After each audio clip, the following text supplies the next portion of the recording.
महाराज जी, ईश्वर की सच्ची भक्ति में लगे व्यक्ति को बुरा भला कहने वालों के साथ क्या बुरा होता है और उनके साथ हमारा क्या व्यवहार होना चाहिए? वैसे हमें लगता है कि जब हम भगवान के मार्ग में चलते हैं तो उसमें ट्रेनिंग यही दी जाती है।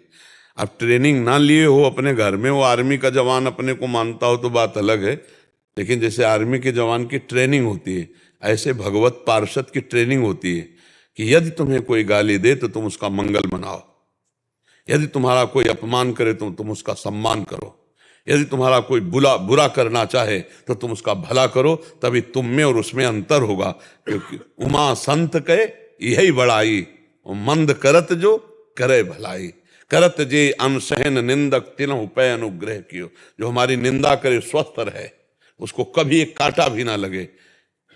ये परमार्थ, ये भक्ति मार्ग, इसमें हमको एक चाटा तुम मारोगे तो हम यही कहेंगे भगवान तुम्हारी बुद्धि को शुद्ध करे, तुम्हारे जीवन मंगलमय हो। महाराज के दरबार से जुड़ा हुआ हूँ पिछले 15 साल से। हर बृहस्पतिवार वहाँ सेवा करता हूँ। उस दिन मतलब मैं कहीं कोई काम नहीं लेता, वहाँ सेवा करता हूँ। तो वहाँ उस बीच में हमारे साथ ऐसा कई बार हुआ कि ऐसे अपशब्द ऐसे कुछ बोला गया, मैंने वो छोड़ा नहीं। मैंने वो जो मेरा जो मार्ग, बिल्कुल बिल्कुल बिल्कुल अपने मार्ग में चले, कुछ मत बोले। क्योंकि एक दरबार वो जहां सेवा करते हो और एक दरबार वो जहां से गाली दिलाई जा रही, उसके हृदय में भी दरबार है, वहां से भी प्रेरित किया जा रहा है। वो आपकी परिपक्वता के लिए। भगवत पार्षद को ये बात ध्यान रखना चाहिए कि सम्मान निरादर आदर ही, निरादर और आदर में समान भाव, निंदा स्तुति में समान भाव, शत्रु मित्र में समान भाव, तभी वो परम लाभ प्राप्त कर पाता है।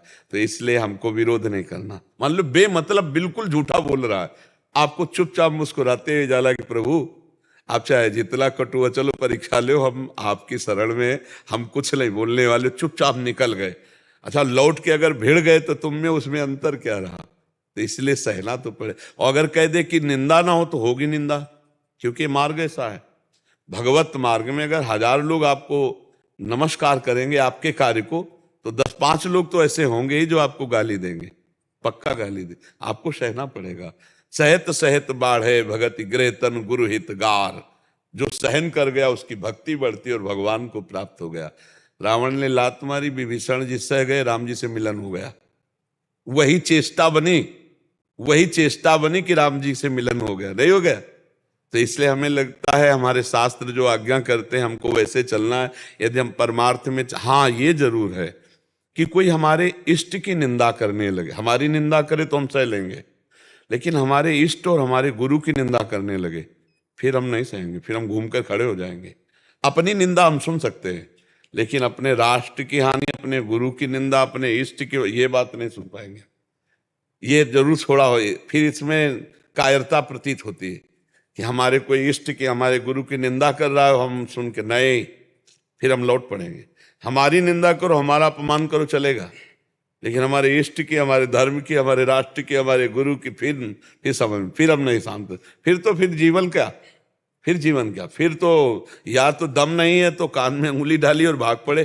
तो इष्ट की अपमान वृत्ति, आराध्य देव या गुरुदेव की, ये तो नहीं सहन करना चाहिए, लेकिन अपनी अपमान वृत्ति को सह लेना चाहिए।